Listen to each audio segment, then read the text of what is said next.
The day I came home early. I never considered myself the vengeful type.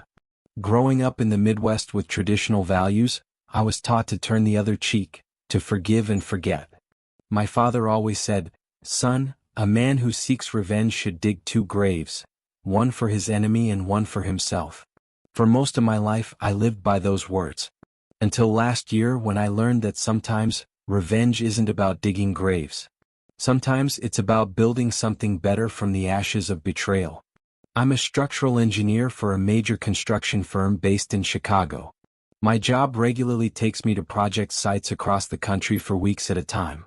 It's not ideal being away from home so often, but the pay is excellent, and my wife Sarah and I had built what I thought was a solid life together over our 8 years of marriage.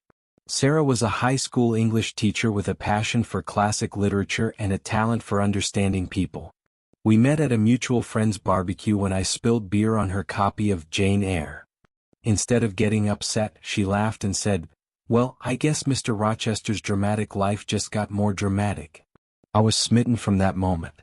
We had a comfortable 3-bedroom house in a nice suburb, a golden retriever named Hemingway, and plans to start a family soon. We had our struggles like any couple, especially with my travel schedule, but I truly believed we were happy. Then came the Denver project. It was a massive undertaking, a 50-story commercial tower with innovative sustainable features. As the lead structural engineer, I was scheduled to be on site for 6 weeks straight. Sarah and I had a tearful goodbye at the airport, and I promised to FaceTime every night. "I'll miss you terribly," she said, hugging me tightly. "I'll miss you more," I replied, kissing her forehead. "Take care of Hemingway. Don't let him sleep on our bed." She laughed. "No promises." The first 4 weeks went as expected. Long days at the construction site, dealing with contractors, solving unexpected problems and refining plans. Sarah and I talked every evening, sharing the mundane details of our days. She told me about her students, the faculty drama, and how Hemingway had destroyed another one of my slippers. In week 5, things at the project site started coming together ahead of schedule. My team had worked efficiently, and we'd solved a major foundation issue that could have delayed construction by months. My boss was ecstatic. "James," he said, clapping me on the shoulder, "you've saved us a fortune. Take the rest of the project off.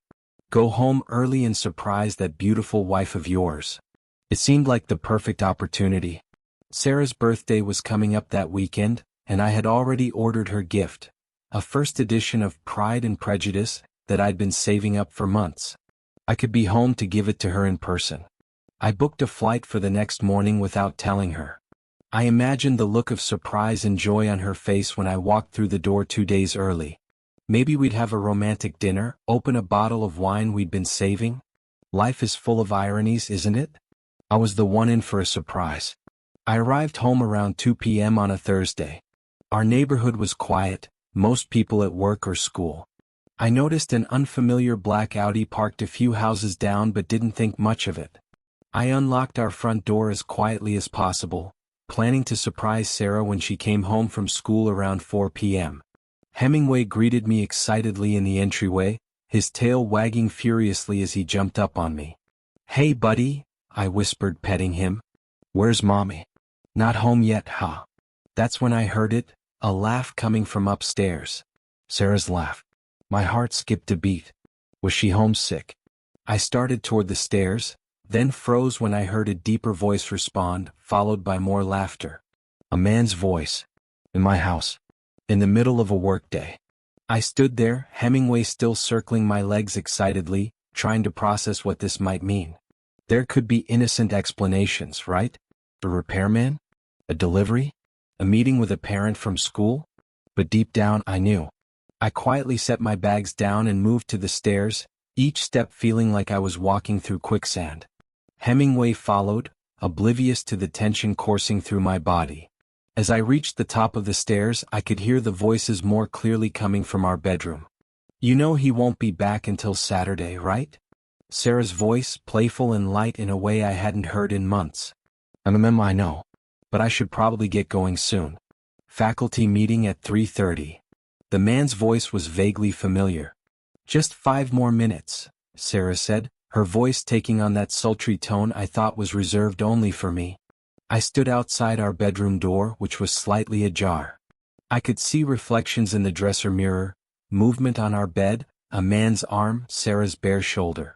My hand hovered over the doorknob.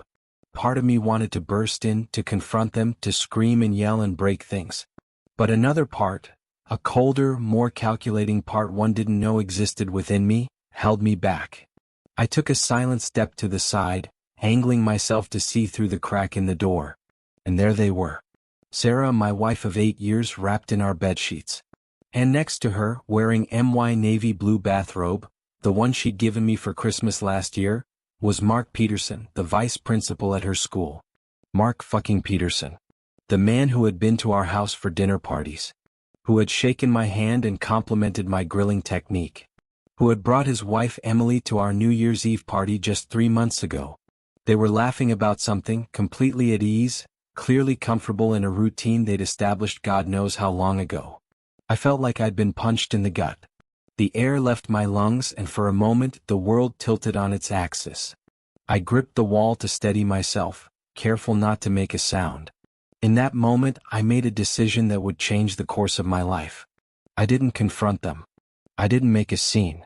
Instead, I took out my phone, silently recorded about 30 seconds of their conversation and laughter, and then carefully, quietly retreated downstairs. I followed Sarah. Hemingway tried to follow me back up, but I commanded him to stay with a firm hand signal we'd taught him. Thankfully he obeyed. I grabbed my bags and slipped out the front door as silently as I had entered. As I walked to my car, which I'd parked a block away to maintain the surprise, my mind was eerily calm. I wasn't crying. I wasn't even angry yet. I was in a state of shock, yes, but beneath that was something else. A cold, clear focus I'd never experienced before. I sat in my car for nearly an hour watching the house. At 3:15, Mark Peterson emerged, dressed in his work clothes, kissed Sarah goodbye at the door, and walked to the black Audi I'd noticed earlier. Sarah stood in the doorway wrapped in a robe, my robe, waving as he drove away. She looked happy. Radiant even. I waited until Mark's car was out of sight, then another 15 minutes to ensure he was truly gone. Then I started my car and drove to the Marriott downtown. That night, alone in my hotel room, the emotions finally hit. I oscillated between crushing grief and blind rage. I drank most of a bottle of whiskey from the minibar and considered calling Sarah, screaming at her, telling her I knew everything. But as the initial shock began to wear off, that strange, cold clarity returned. I realized that this betrayal offered me something unexpected: freedom. Freedom from a marriage that had clearly been broken for longer than I'd realized. And an opportunity to rebuild my life on my terms. But first I needed a plan. The next morning, nursing a hangover but with newfound determination, I called my boss. I explained that I had a family emergency and needed to work remotely for a week. He was understanding given how much time I'd saved on the Denver project. Next, I called our bank and quietly moved half of our joint savings into a new account in my name only. It wasn't about the money, I'd always been the higher earner anyway, but about establishing independence. Then I called my college friend Alex, a divorce attorney in Chicago. "James, buddy. Long time no talk. How's Sarah?" he greeted cheerfully. "That's actually why I'm calling," I said, my voice steady.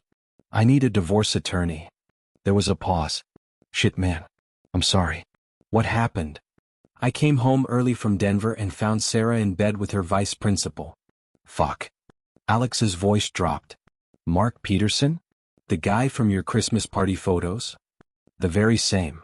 That bastard. Isn't he married too?" "Yep. To Emily. They have 2 kids." Alex was silent for a moment. "All right, come to my office today. We need to talk strategy." For the next week I lived a double life. I checked back into the hotel but told Sarah I was still in Denver. We had our regular evening calls where she told me how much she missed me, how she couldn't wait for me to be home, how she'd planned a special birthday dinner. Every lie that fell from her lips strengthened my resolve. Meanwhile, I met with Alex, gathered financial documents, and prepared for what was to come. I also did some research on Mark Peterson and his wife Emily. Emily Peterson, I discovered, was a pediatric nurse at the university hospital. From her Facebook page, she seemed devoted to her children, a boy and girl ages 8 and 6. There were countless pictures of family outings, school events, and vacations. In every photo, she looked at Mark with genuine adoration. My heart broke for her. I also learned that Mark had been passed over for the principal position twice, despite his decade at the school. According to the school's website, he was responsible for teacher evaluations and scheduling, positions that gave him power over my wife's career. The pieces began to fit together. The late faculty meetings. The weekend workshops.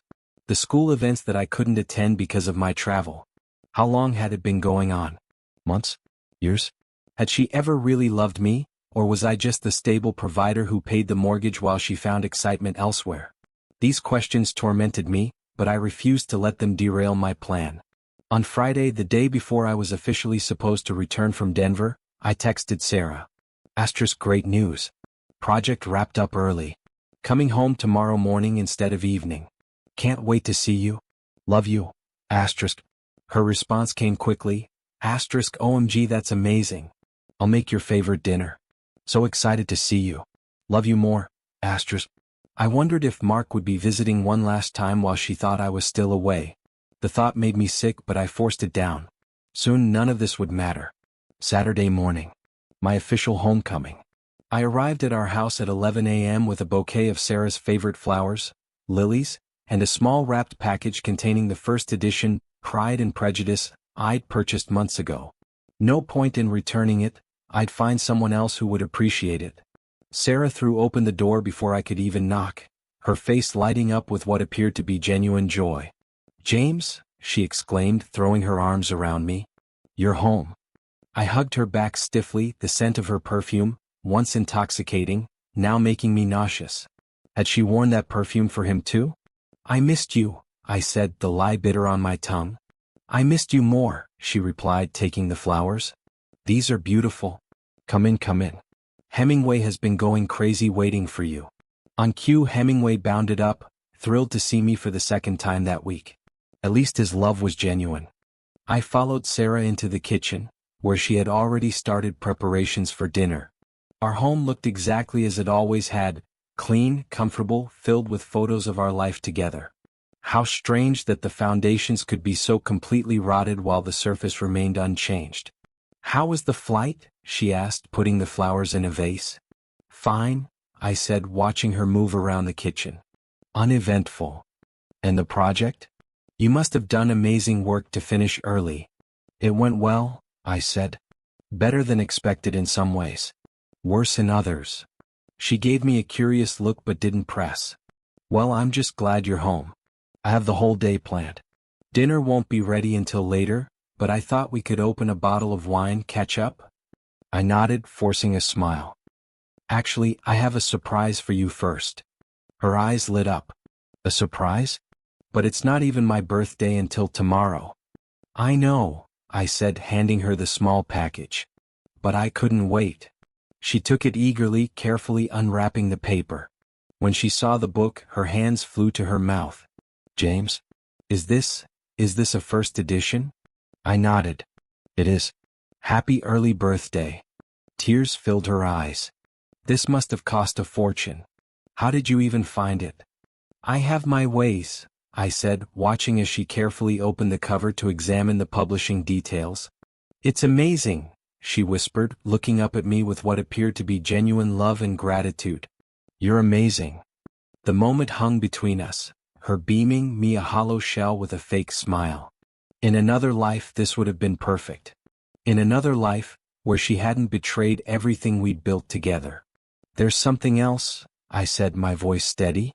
Another surprise? James, you shouldn't have. It's not a gift, I interrupted. It's a question. She tilted her head, confused but still smiling. Okay. I looked directly into her eyes. How long have you been sleeping with Mark Peterson? The transformation of her face was immediate and complete. The joy drained away, replaced by shock, then fear, then a desperate attempt at confusion. What? She stammered. What are you talking about? Mark Peterson, I repeated calmly. Your vice principal. The married father of two who was wearing my bathrobe in our bedroom on Thursday afternoon. All the color drained from her face. Thursday? But you were in Denver on Thursday. I came home early. Thought I'd surprise you, I said, my voice eerily calm. Turns out I was the one who got surprised. She began to tremble. James, I can explain. How long? I asked again. She collapsed into a kitchen chair, the book forgotten on the counter. 6 months, she whispered, not meeting my eyes. 6 months. Half a year of lies. I did the math in my head. It would have started right after my first extended trip to the Denver project. Why? I asked, though I wasn't sure I wanted the answer. She looked up, tears streaming down her face. I was lonely. You were gone all the time. Mark was there, he listened, he made me feel valued. And I didn't? It's different when you're here, she said. But you're gone more than you're home, James. Weeks at a time. Do you know what that's like for me? A spark of anger finally broke through my calm facade. No, Sarah, I don't know what it's like to be left in a beautiful home with a stable income and all your needs met while your spouse works their ass off to provide that life for you. It must be really difficult. She flinched. That's not fair. You know what's not fair? I said, my voice rising slightly. Coming home to find another man in your bed. In your house. Wearing your clothes. I'm sorry, she sobbed. I'm so sorry. It was a mistake. A terrible mistake. It didn't mean anything. 6 months isn't a mistake, I cut her off. 6 months is a choice. A series of choices made day after day. She reached for my hand across the table. I pulled away. We can fix this, she pleaded. We can go to counseling. I'll quit my job. I'll never see Mark again. Please, James. I love you. I've always loved you. I stood up, suddenly needing distance between us. I've already contacted a divorce attorney. Her sobs grew louder. No. James, please. Don't throw away 8 years over one mistake. Again, 6 months isn't one mistake, I said. And I'm not throwing anything away. You already did that. I walked to the door, Hemingway following anxiously, sensing the tension. Where are you going? She cried. Out, I said simply. I'll be back later to pack some things. I'm staying at the Marriott downtown until we sort out the details. James, wait. I closed the door behind me, cutting off her pleas. In my car, I finally allowed myself a moment of grief. Everything I'd thought my life was, everything I'd planned for our future, gone in an instant. But as I drove away from the house that no longer felt like home, that cold clarity returned. This wasn't the end. It was a new beginning. And I was just getting started. Over the next few days, Sarah bombarded me with calls, texts, and emails, ranging from desperate apologies to angry accusations that I was overreacting. I responded minimally, only to coordinate when I would come to collect more of my belongings. Meanwhile, I moved forward with the divorce proceedings. Illinois is a no-fault divorce state, but as Alex explained, Sarah's infidelity could potentially impact property division and alimony considerations, especially with documentation. The recording you took is gold, Alex said during our meeting. It clearly establishes the affair. And since Peterson is her superior at work, we could potentially argue workplace sexual harassment if she tries to claim you abandoned her with your travel schedule. I nodded, taking notes. I don't want to destroy her, Alex. I just want out with a fair settlement. Alex gave me a sympathetic look. I know, buddy. But we need to be prepared for all scenarios. Divorce brings out the worst in people, even people you thought you knew. He was right. When Sarah realized I was serious about the divorce, her tactics changed. She told our friends I was being unreasonable, that it was just one mistake, after years of me being an absent husband. Some mutual friends took her side, sending me messages urging me to reconsider, to give her another chance. I didn't bother correcting them. The truth would come out eventually, and I had more important things to focus on. Like Emily Peterson. I debated for days about whether to tell Mark's wife about the affair. On one hand, she deserved to know. On the other, I had no desire to destroy another family, especially one with young children. In the end, the decision was made for me. A week after I confronted Sarah, I received a text from an unknown number. Asterisk, is this James Mitchell? This is Emily Peterson. We need to talk. Asterisk. I stared at the message for a long time before responding. Asterisk yes, this is James. I agree. Asterisk. We arranged to meet at a quiet coffee shop downtown, far from both her hospital and Sarah's school. I arrived early, claiming a table in the back corner where we wouldn't be easily observed. Emily arrived precisely on time. She looked different from the smiling woman in the Facebook photos, thinner with dark circles under her eyes. She spotted me and walked over, her posture rigid with tension. James, she said, extending her hand formally. Thank you for meeting me. I stood and shook her hand. Of course. Please sit down. She sat across from me, hands clasped tightly on the table.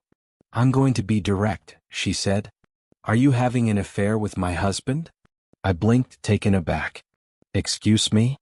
Mark has been acting strangely for months, she said, her voice trembling slightly. Late nights, weekend work events, password changes on his phone. Last week he came home and announced he wants a separation. He won't give me a straight answer about why, but he mentioned your name during a phone call he thought I couldn't hear. The pieces clicked into place. Emily, I'm not having an affair with your husband. But I think I know what's happening. I took a deep breath and told her everything. Coming home early, finding Mark and Sarah together, my decision to file for divorce.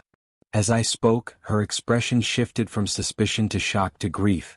When I finished, she was silent for a long moment, tears streaming down her face. I'm so sorry, I said gently. I debated whether to tell you, but... No, she interrupted, wiping her eyes. Thank you for telling me the truth. I needed to know.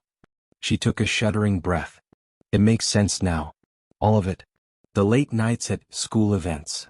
The weekends when he was supposedly helping set up new curriculum software. The sudden interest in his appearance. She laughed bitterly. He even bought new underwear. I thought he was finally taking care of himself. I reached out instinctively, covering her hand with mine. I know exactly how you feel. She nodded, meeting my eyes with understanding that only another betrayed spouse could have. What are you going to do? Divorce? I said simply. There's no coming back from this for me. Even after 8 years of marriage? I nodded. 8 years where she apparently found it easy to lie to my face. I could never trust her again.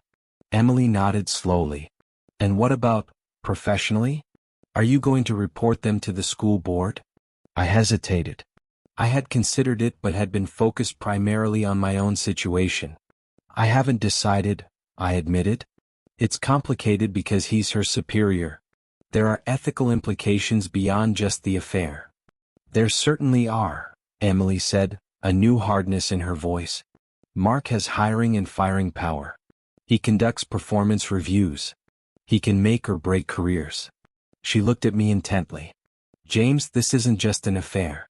It's an abuse of power. I hadn't thought of it quite that way, but she was right.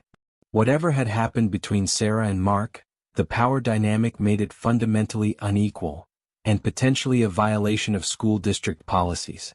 What are you thinking? I asked, noting the determined look in her eyes. I'm thinking, she said slowly, that we both deserve better than being lied to and betrayed. And I'm thinking that actions should have consequences. For the first time since discovering the affair, I felt a spark of something like hope. Here was someone who understood exactly what I was going through, who shared my sense of injustice. I agree, I said. What did you have in mind? Emily and I spent the next 3 hours in that coffee shop, talking, planning, and occasionally even laughing. We shared stories about our marriages, our careers, our hopes for the future, and we developed a strategy. Not for revenge exactly. For justice. First, we compiled evidence. I had my recording and time-stamped hotel receipts proving I was in town when I claimed to have caught them. Emily had Mark's text messages referencing late meetings that didn't appear on any school calendar, credit card statements showing gifts purchased that she never received, and hotel charges near their home, because apparently the vice principal and the English teacher couldn't always wait until I was out of town. Next, we researched the school district's policies on workplace relationships. As we suspected, relationships between supervisors and subordinates were explicitly prohibited due to the inherent power imbalance. Violations could result in termination of one or both employees, depending on the circumstances. Finally, we consulted with our respective divorce attorneys about the best approach. Emily's lawyer was particularly aggressive, suggesting that Mark's violation of workplace policies could be leveraged for a more favorable settlement, especially regarding custody of their children. "I don't want to use the kids as pawns," Emily said firmly during one of our strategy sessions. "But I also don't want them raised by a man who thinks it's okay to cheat on their mother and abuse his professional position." I admired her strength. Despite her pain, she remained focused on doing what was right, not just what would hurt Mark the most. Throughout these meetings, something unexpected happened. Emily and I became friends. Real friends. We were bound by our shared trauma, yes, but we discovered we had other things in common as well. A love of hiking, similar taste in books and movies, the same dry sense of humor. In another life, under different circumstances, I could imagine us. But no. It was too soon for thoughts like that. We were both still legally married, still processing our grief. Whatever connection we felt, it would be wrong to act on it now.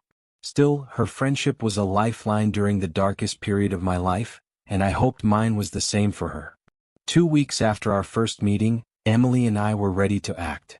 We had compiled our evidence, consulted with our attorneys, and prepared our statements. The plan was simple but effective. 1.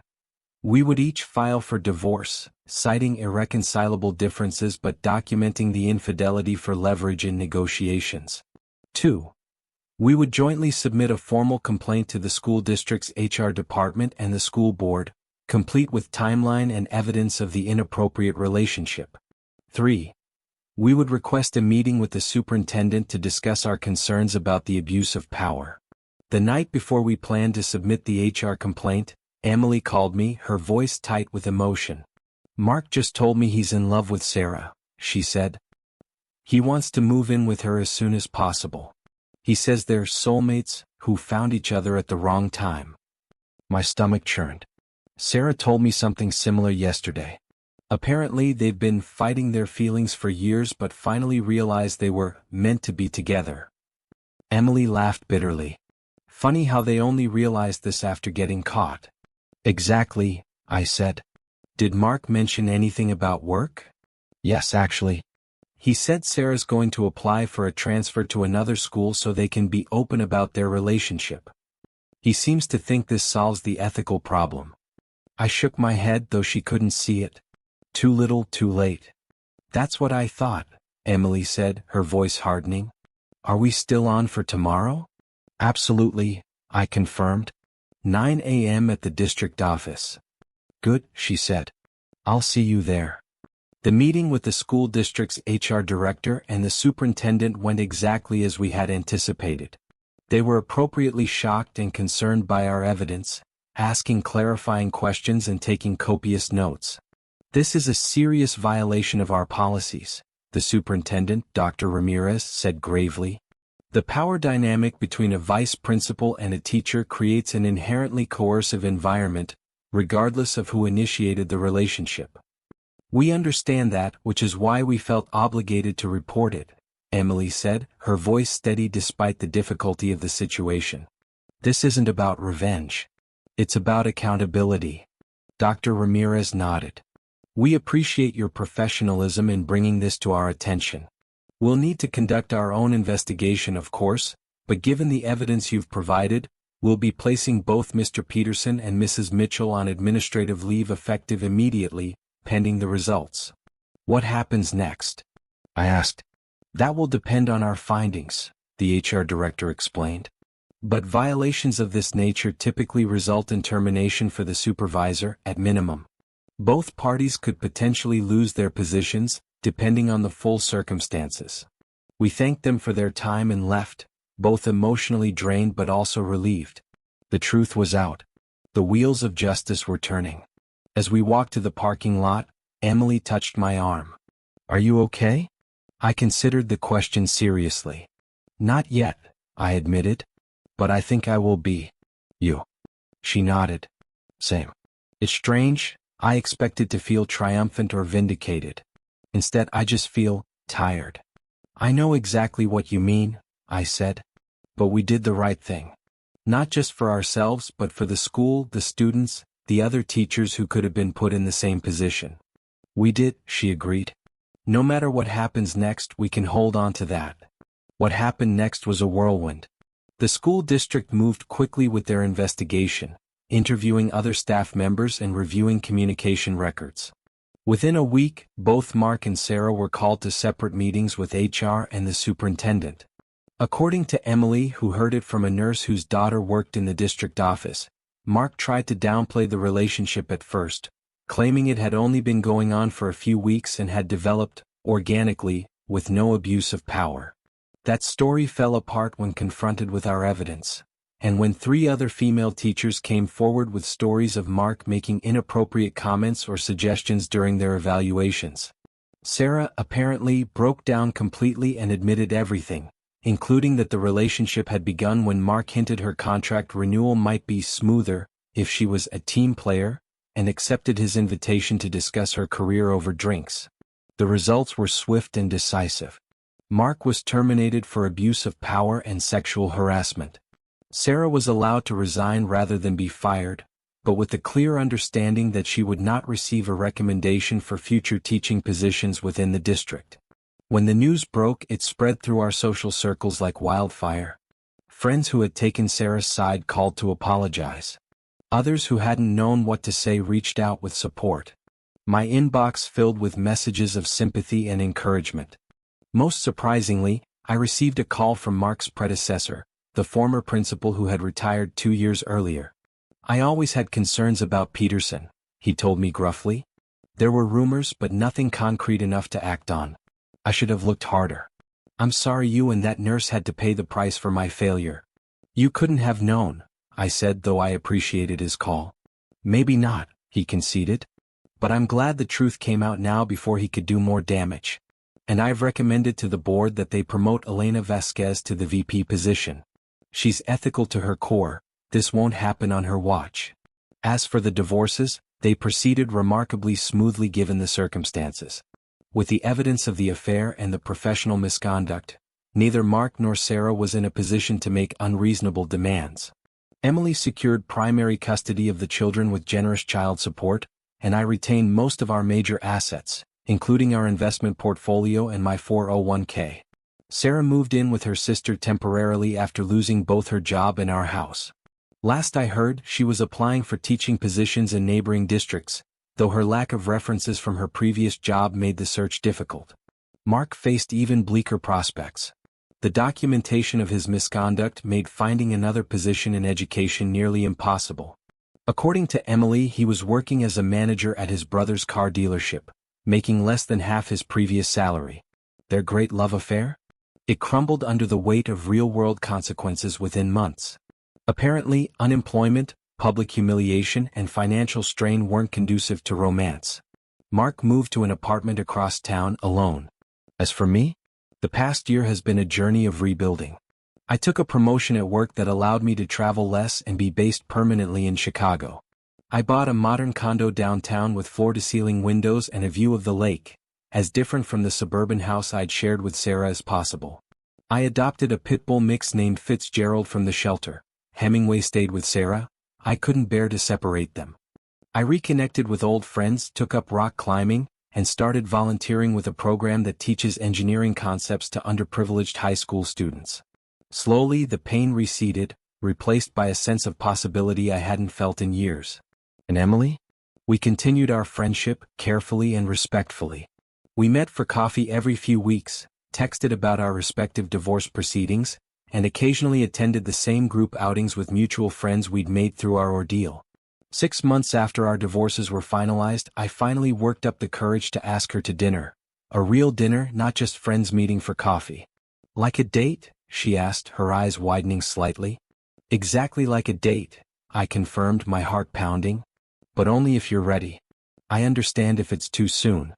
She was quiet for a moment, then smiled, a genuine warm smile that reached her eyes. I'd like that, she said. I think we've both earned a fresh start. Our first date was nothing like the dramatic, chemistry-filled encounters depicted in movies about people who meet through shared trauma. It was awkward at times, with long pauses and careful navigation around topics that might be too painful. But it was also comfortable in a way first dates rarely are, We already knew each other's wounds, had already seen each other at our lowest points. By the third date we had found our rhythm. By the sixth, I knew I was falling in love with her, not because she understood my pain but because of her strength, her compassion, her wry humor, and the way her eyes lit up when she talked about her work with pediatric patients. Last month, Emily's divorce from Mark reached its one-year anniversary. She invited me over for dinner at her new house, a cozy 3-bedroom she'd purchased with her settlement. After the kids were asleep, we sat on her back porch with glasses of wine, talking about everything and nothing. "Do you ever regret how things happened?" she asked suddenly. "Not the divorce but the way we handled it?" I considered the question carefully. "No," I said finally. "We didn't expose them out of vengeance. We did it because it was right. They violated professional ethics and personal vows. The consequences were of their own making." She nodded, leaning against my shoulder. "I've been thinking about it a lot lately. About choices and consequences. About how sometimes the worst thing that happens to you can lead to the best things in your life." I looked down at her, this remarkable woman who had emerged from betrayal with her integrity and compassion intact. "Like us." She smiled up at me. "Like us. Like this house. Like my new job at the university hospital with better hours. Like seeing my kids grow more confident after a year of stability and honesty." I pulled her closer, inhaling the scent of her hair, lavender and something uniquely Emily. "You know, my dad was wrong about revenge." "How so?" she asked, looking up at me curiously. "He always said a man who seeks revenge should dig 2 graves. But what we did wasn't about burying anything. It was about building something new, something better." Emily nodded thoughtfully. "I never thought of myself as someone who could stand up and fight like that. Before all this, I was the person who avoided conflict, who tried to keep everyone happy. And now I know my worth," she said with quiet conviction. "I know what I deserve, what my children deserve. I won't settle for less again." We sat in comfortable silence for a while, watching the stars emerge in the clear night sky. In the distance, I could hear the faint laughter of her children, who had apparently not fallen asleep as quickly as we'd thought. "They like you, you know," Emily said, following my gaze toward the upstairs window where a shadow moved behind the curtains. "Especially Noah. He asked me yesterday if you were going to be his new dad." My heart skipped a beat. "What did you tell him?" She turned to face me fully. "I told him that you're very special to me, but that grown-up relationships take time." She paused, searching my eyes. "Was that okay?" I reached for her hand, intertwining our fingers. "It was perfect. Because you're right, these things do take time." I took a deep breath. "But I want you to know that I'm all in, Emily. Whatever pace works for you and the kids, I'm here." Her eyes glistened with unshed tears. "I'm all in too, James." I leaned forward and kissed her gently, marveling at how different it felt from any kiss I'd shared with Sarah. There was no deception here, no hidden agenda. Just 2 people who had walked through fire and emerged stronger, choosing each other with eyes wide open. 1 year later, I stood in the backyard of Emily's house, our house now, watching as Noah and Lily ran through the sprinkler, shrieking with laughter. Fitzgerald and their golden retriever, Austin, chased after them, equally delighted by the cool water on a hot summer day. Emily emerged from the house carrying a tray of lemonade. She was wearing a simple sundress, her hair pulled back in a casual ponytail, her face free of makeup. She had never looked more beautiful to me. "The burgers are almost ready," she called to the kids. 5 more minutes of sprinkler time. 10 minutes. Noah bargained, making me laugh. At 9 years old, he was already showing signs of becoming a skilled negotiator. 7 minutes, Emily countered, setting down the tray. "And that's final. Deal?" Noah shouted, immediately resuming his game. Emily sat beside me on the porch swing, tucking herself under my arm. "The Peterson delegation drives a hard bargain," she said with a smile. "The Mitchell delegation concedes gracefully," I replied, kissing the top of her head. We had been living together for 6 months now, merging our lives with a care and intentionality that came from knowing exactly how precious a healthy relationship is. There had been adjustments, of course. Integrating the kids' routines, combining our possessions, navigating the complex dynamics of a blended family. But each challenge had only strengthened our bond. "Did you call the contractor about the deck extension?" Emily asked, taking a sip of lemonade. "This morning," I confirmed. He can start next month. Just in time for your birthday party. She squeezed my hand gratefully. Perfect. Oh, and I ran into Jessica at the grocery store today. Jessica was a mutual friend who had initially sided with Sarah after our split but had eventually reached out to apologize. How is she? Good. She mentioned that Sarah's moving back to Iowa to be closer to her parents. I absorbed this information, surprised by my lack of emotional response. There had been a time when any mention of Sarah would send me into a spiral of anger or grief. Now I felt only a vague curiosity. What about her teaching career? Emily shrugged. Jessica didn't say, but I got the impression things haven't been easy for her professionally. I nodded, watching the kids play. And Mark? Have you heard anything? Emily was quiet for a moment. His mother called me last week about changing the visitation schedule. Apparently he's leaving the car dealership and moving to Florida. Some opportunity with his college roommate's business. How do you feel about that? With the kids, I mean. She sighed. It's complicated. On one hand, I hate the idea of them having their father so far away. On the other. She trailed off, but I understood. On the other hand, maybe some distance isn't the worst thing for now, I finished for her. Until he's truly dealt with his issues. Exactly, she said, relieved that I understood. The therapist says the most important thing is stability, and right now that's what we can provide. She looked up at me, her eyes full of warmth. You've been amazing with them, James. Truly. I shrugged, uncomfortable with the praise but deeply touched by it. They make it easy. They're great kids. The timer on the grill beeped, and Emily stood to check on the burgers. I watched her move across the yard, calling the kids to wash up for dinner. My heart swelled with a contentment I had never known before.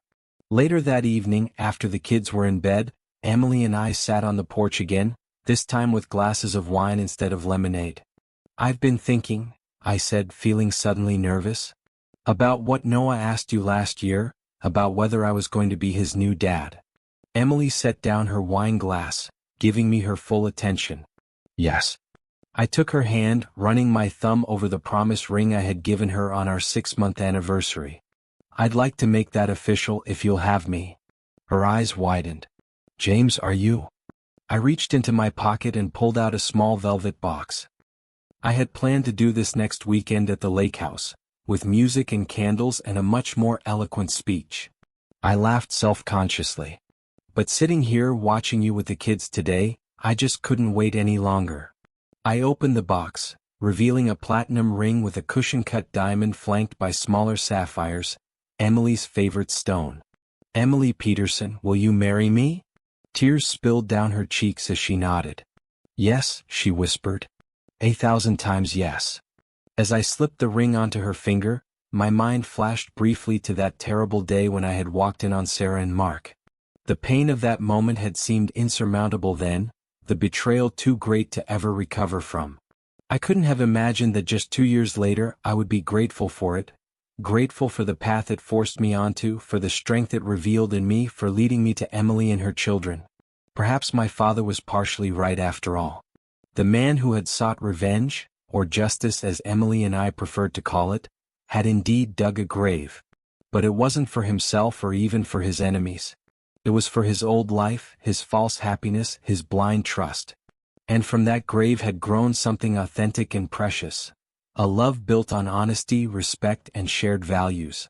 A family cobbled together from broken pieces, stronger at the joins for having been tested. As Emily kissed me under the summer stars, her children sleeping peacefully above us and our future stretching bright before us, I knew with absolute certainty that I had found my home.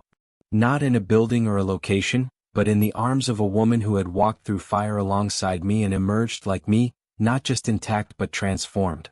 Sometimes, it turns out, betrayal is not the end of your story. Sometimes it's just the beginning.